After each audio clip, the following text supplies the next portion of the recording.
Facts में देखिए आज की बड़ी खबरें पूरी रिसर्च के साथ।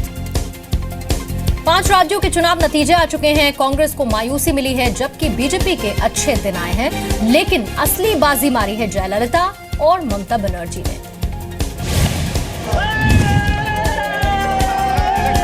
असम ही नहीं बल्कि पूरे नॉर्थ ईस्ट में पहली बार बीजेपी की सरकार बनी है। 15 सालों से सत्ता में रहे तरुण गोगोई को जनता ने नकार दिया है। बंगाल की जनता ने ममता बनर्जी पर फिर भरोसा जताया है। सारदा और नारदा में घोटाले के आरोपों के बावजूद तृणमूल कांग्रेस की ऐतिहासिक जीत हुई है। लेफ्ट और कांग्रेस के गठबंधन को लोगों ने नकार दिया।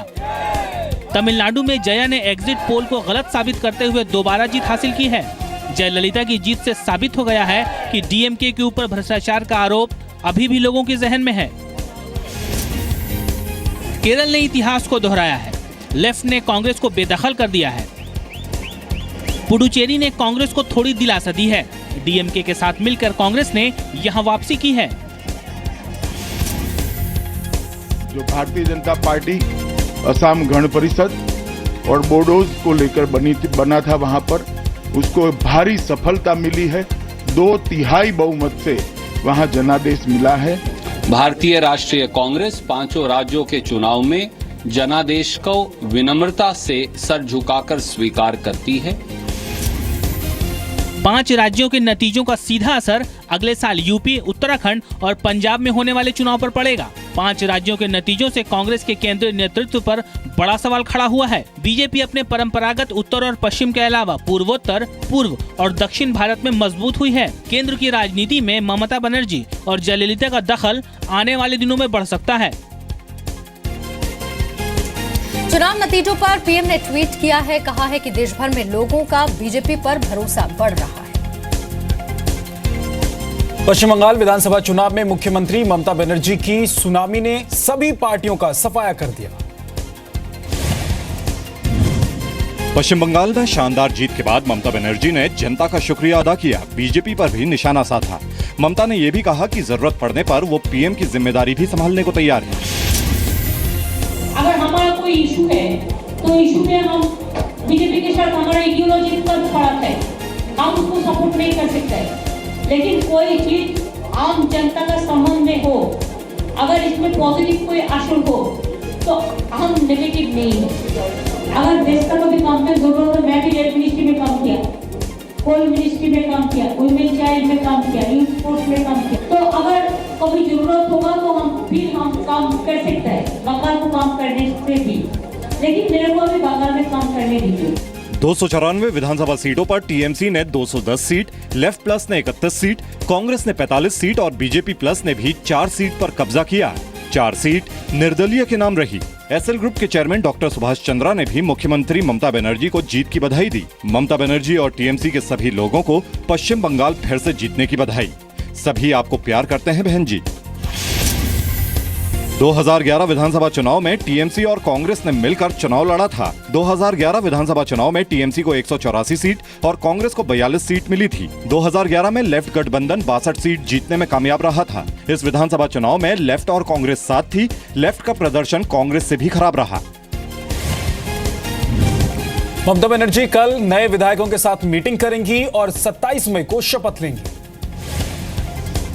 तमिलनाडु में इस बार इतिहास बन गया है। 32 साल बाद किसी पार्टी ने सत्ता में लगातार दूसरी बार वापसी की है। एग्जिट पोल के नतीजे तमिलनाडु में फेल हो गए। सभी राजनीतिक पंडितों को गलत साबित कर जयललिता जयराम ने फिर से सरकार में वापसी की है। ये अलग बात है कि तमिलनाडु में इस बार जयललिता की वैसी प्रचंड जीत नहीं हुई है, लेकिन सत्ता में वापसी किसी बड़ी उपलब्धि से कम नहीं है। एआईएडीएमके की जीत के बाद पार्टी कार्यकर्ताओं ने पार्टी संस्थापक एमजी रामचंद्रन की मूर्ति की पूजा की। जयललिता के लिए इस बार का चुनाव इस मायने में भी मुश्किल था क्योंकि पिछले चुनाव में उनके साथी रहे कैप्टन विजयकांत ने इस बार अलग मोर्चा बना लिया था, लेकिन अकेले दम पर उन्होंने विरोधियों को पस्त कर दिया। To adequately express my feelings of gratitude towards the people of the state. Therefore, I intend to show my gratitude in the form of the actions I will take after forming the government again. 2011 के चुनाव में AIADMK को 150 सीटें मिली थीं। 2011 के चुनाव में AIADMK के सहयोगी DMDK को 29 सीटें मिली थीं। 2011 के चुनाव में DMK को सिर्फ 23 और कांग्रेस को 5 सीटें मिली थीं। जयललिता से पहले 1984 में उनकी पार्टी के संस्थापक MG रामचंद्र ने सत्ता में दोबारा से वापसी की थी। असम विधानसभा चुनाव में बीजेपी के मुख्यमंत्री उम्मीदवार सर्बानंद सोनोवाल की अगुवाई में पहली बार कमल खिला है। 15 साल बाद कांग्रेस की छुट्टी हो गई है। नॉर्थ ईस्ट में प्रधानमंत्री नरेंद्र मोदी का करिश्मा देखने को मिला। पहली बार नॉर्थ ईस्ट के किसी राज्य में बीजेपी की सरकार बनने जा रही है। नतीजों और रुझानों के मुताबिक असम विधानसभा की सर्बानंद सोनोवाल और बीजेपी महासचिव राम माधव ने जीत के लिए असम के लोगों को शुक्रिया अदा किया। असम की राजनीति में किंग मेकर बनने का सपना देख रहे AIUDF के प्रमुख बदरुद्दीन अजमल खुद भी चुनाव हार गए। हार के लिए कांग्रेस को जिम्मेदार बताया।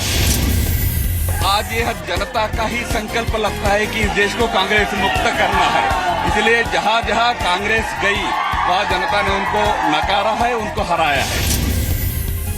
ये हमारा जो भी हाल हुआ है इसके 100% कांग्रेस पार्टी जिम्मेदार है। सर्बानंद सोनोवाल ने काउंटिंग शुरू होने से पहले आज सुबह माजुली में उत्तर कमलबारी सातरा मंदिर में पूजा कर जीत का आशीर्वाद भी लिया। असम में 2 चरणों में हुए चुनाव में करीब 82% मतदान हुआ था। असम विधानसभा चुनाव में बीजेपी ने असम गण परिषद और बोडोलैंड पीपल्स फ्रंट के साथ गठबंधन किया था। असम में 2011 के विधानसभा चुनाव में कांग्रेस ने 78 सीट पर जीत हासिल की थी। बीजेपी को पिछले चुनाव में महज 5 सीटें मिली थी। असम की राजनीति में 1952 से ही कांग्रेस का दबदबा रहा है। राज्य में इससे पहले सिर्फ 3 बार गैर कांग्रेसी सरकार बनी है। असम गण परिषद ने 1985 और 1996 में और 1978 में जनता पार्टी ने असम में सरकार बनाई थी। असम में रणनीति के तहत बीजेपी ने जनवरी में ही सर्बानंद सोनोवाल को मुख्यमंत्री पद का उम्मीदवार घोषित कर दिया था। इतिहास को दोहराते हुए केरल में फिर से सत्ता पलटी है। कांग्रेस के गठबंधन वाली सरकार को हटाकर लेफ्ट गठबंधन की वापसी हुई है। केरल में 140 सीटों पर हुए विधानसभा चुनाव में LDF गठबंधन बहुमत के साथ सरकार में वापस आ गया। LDF को केरल में 83 सीटें मिली हैं, जबकि 5 वर्षों तक केरल में सत्ता पर राज करने वाली UDF सिर्फ 46 सीटों पर सिमट गई। अन्य 10 सीटें जीतने में कामयाब रहे। खास बात ये रही है कि पहली बार केरल में बीजेपी का खाता भी खुला। वो 1 सीट जीतने में कामयाब रही। मुख्यमंत्री ओमान चांडी ने केरल में हार की जिम्मेदारी ली है। I have already pointed out that we will meet and we will discuss the party level and also on the United Front level, UDF level. मैं कहूँगी शाबाश केरला, शाबाश केरला। कि UDF की जो वहाँ नीतियाँ थी एकदम भ्रष्ट और करप्शन और UDF एक दिख रहा था पूरे केरल में, तो उसका एक बहुत बड़ी बात। केरल की 140 सीटों पर कुल 1203 उम्मीदवार थे। इनमें 109 महिला उम्मीदवार थीं। 2011 में केरल विधानसभा चुनाव में UDF और LDF का मुकाबला कांटे का रहा था। कांग्रेस की अगुवाई वाली UDF के पास 72 सीटें थीं। बहुमत का आंकड़ा 71 था। 2011 विधानसभा चुनाव में CPM की अगुवाई वाले लेफ्ट गठबंधन को 68 सीटें मिली थीं। केरल में 1980 से बारी बारी कांग्रेस और CPM के गठबंधन की सरकार बन रही है। माना जा रहा है कि 2016 विधानसभा चुनाव में सोलर घोटाला केरल में UDF की हार की बड़ी वजह रहा। इस घोटाले में CM ओमन चांडी पर कई व्यक्तिगत आरोप भी लगे थे। 86 साल के KO राजगोपाल केरल में विधानसभा चुनाव जीतने वाले पहले बीजेपी नेता बन गए। केरल की राजधानी तिरुवनंतपुरम की नेमन विधानसभा सीट में ओ राजगोपाल ने CPM उम्मीदवार और मौजूदा विधायक V शिवनकुट्टी को हराया। राजगोपाल ने जीत के लिए मतदाताओं का आभार जताया है। नेमम को शिवनकुट्टी का गढ़ माना जाता है। ओ राजगोपाल का ये 18वां चुनाव था। इससे पहले ओ राजगोपाल 11 बार विधानसभा और 6 बार लोकसभा चुनाव लड़ चुके हैं, लेकिन एक बार भी जीत हासिल नहीं कर पाए थे। 2011 के विधानसभा चुनाव में भी राजगोपाल 6400 वोट से हार गए थे। ओ राजगोपाल ने 1960 में भारतीय जनसंघ से जुड़कर राजनीति में कदम रखा। ओ राजगोपाल ने 1965 में पालघाट से पहला विधानसभा चुनाव लड़ा था, लेकिन CPM उम्मीदवार से हार गए। 2014 के लोकसभा चुनाव में तिरुवनंतपुरम से ओ राजगोपाल कांग्रेस के शशि थरूर से सिर्फ 15,000 वोट से हारे थे। राजगोपाल को पूर्व प्रधानमंत्री अटल बिहारी वाजपेयी का करीबी कहा जाता है। वाजपेयी सरकार में इन्हें राज्य मंत्री भी बनाया गया था। राजगोपाल 1992 से 2004 के बीच 2 बार मध्य प्रदेश से राज्यसभा के सांसद रहे। एनडीए सरकार में राज्य मंत्री रहने के दौरान ओ राजगोपाल के पास रक्षा, संसदीय मामले, शहरी विकास, कानून, कंपनी अफेयर्स और रेलवे जैसे विभाग रहे।